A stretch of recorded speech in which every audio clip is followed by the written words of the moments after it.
humans are capable of abstract logic. The autistic out-human the humans, and we can scarcely recognize the result. Today, I continue to learn how autistic and disabled people feel about how they are referred to by the rest of society. My Adam is part of this autism culture. The test of humanity, says Hugh Humphreys, is reflected in how we treat society's most vulnerable citizens. Yet, I would like to extend that I do not feel comfortable bestowing pity on autistic people because pity does not presume equity, and autistic people are indeed equal. Yet, the world doesn't view autistic people or my Adam as equal. They view him as less than or as a triad of impairments. Adam and I began to celebrate what he is rather than what he is not. Pardon me. After a trial and error approach to therapies and learning and accepting the life we wanted to live with autism. In this pictures, you will see that Adam was and is very keen on letters. He learned to read at an early age, as I said, and he is what people call hyperlexic. We celebrated previous Halloweens. Adam has been dressed up as a bunny rabbit, a beautifully sewn costume made by Adam's grandmother.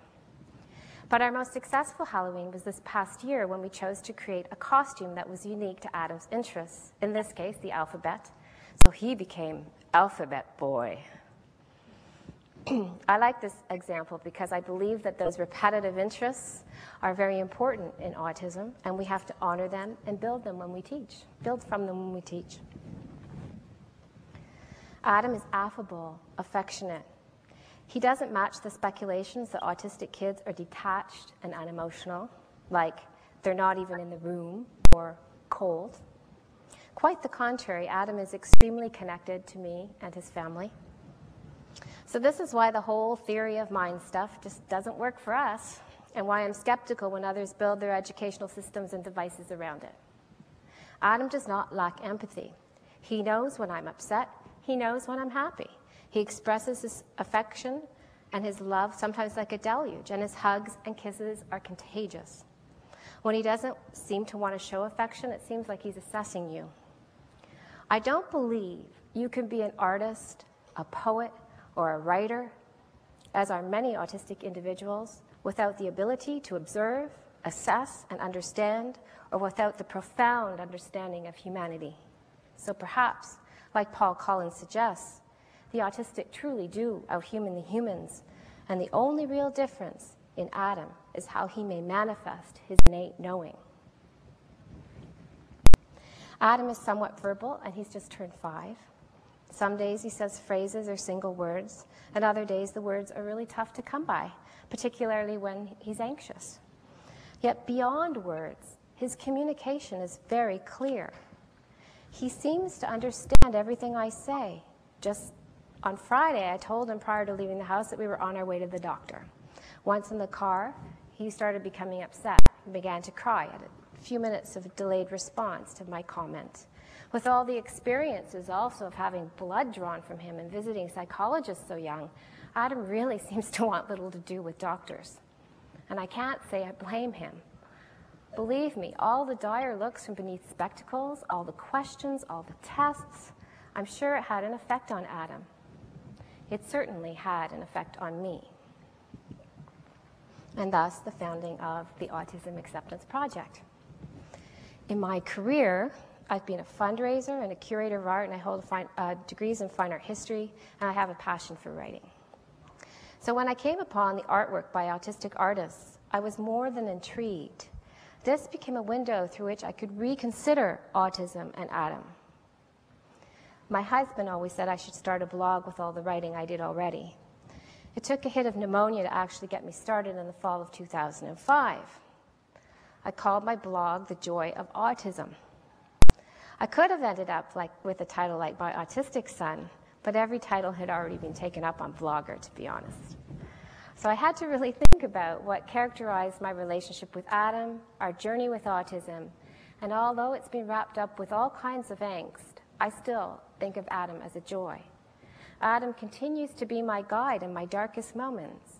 All I have to do is focus on his face, his smile, and I just feel joy. It may sound a little simple and even maybe a little corny, but joy is the truest reflection of what Adam has brought to my life.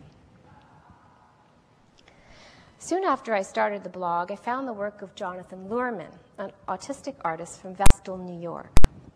He portrayed interactions and emotion like I'd never seen in autistic art, and thus he began to deconstruct the theories I carried around with me like someone else's baggage. I ventured out to see his work in New York and to meet him. I wanted to curate an exhibition of his work in order to create a public dialogue about autism in Toronto. It was an incredibly popular exhibition in December of 2005 in a private gallery in downtown Toronto, which normally sees a few people trickle through on weekends. Lonsdale Gallery was packed. It was truly inspiring.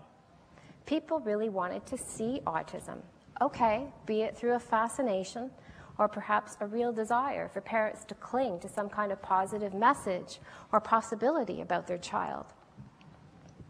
Jonathan, at that time, he was 17, he didn't speak very much. When he was 10, he was completely nonverbal. That was the time he started drawing suddenly at the point of his grandfather's death. Today, at nearly 19, he's having conversations. Now I had the blog and an exhibition under my belt, and I thought that we could do more. I wanted to do more, that the world was waiting to hear that autism was full of possibilities. This was the inspiration for the Autism Acceptance Project, because Jonathan and Adam were not about what it was missing. They are about what is so present. But the media still portrayed Jonathan as a genius because of his artistic ability. And indeed, in our media and scientific portrayals of autism, this is the typical overgeneralization, that you can't have any ability if you are autistic, or else you are an exception to the rule. In the fall of 2006, I launched another exhibition with a series of artists this time, Jonathan Luhrmann, Larry Bissonnette, Brian Henson, and Michael Moon. We created what we called outspoken writers, AUT. And these were autistic writers who I asked to write short stories and poetry about anything they wanted. This accompanied a lecture series called The Joy of Autism, Redefining Ability and Quality of Life. The main title was meant to celebrate the work of autistic people and shake others out of their predispositions to referencing autism as a misery. The byline sought to point out that we need to reconsider autism ability and the meaning of quality of life in autism. The exhibition contained videos and writings also by many autistics and their supporters of a growing acceptance movement, particularly occurring on the web. I displayed the petitions, the organizations, the people, the calls to redefine autism, to personal reflections of autism by autistic people, and many of the YouTube videos made by autistics and their parents about autism. The public really has little idea of the politics and human rights dialogue going on about autism today. What I sought to do was let others decide by providing the information, but most of all, to humanize autism. Most people left saying things like, "We never knew." The event has had effects worldwide, in fact. Autism societies in Europe asked if they could adopt our acceptance mandate. Pakistani advocates have wanted our advice on how to reduce the stigma of autism in their society. Advocates in the United Kingdom have partnered with us, Autism Hub and Pause Autiv, and recently we have partnered our advocacy efforts with the Autistic Self-Advocacy Network. But most importantly, we received more calls from autistic people who decided to share their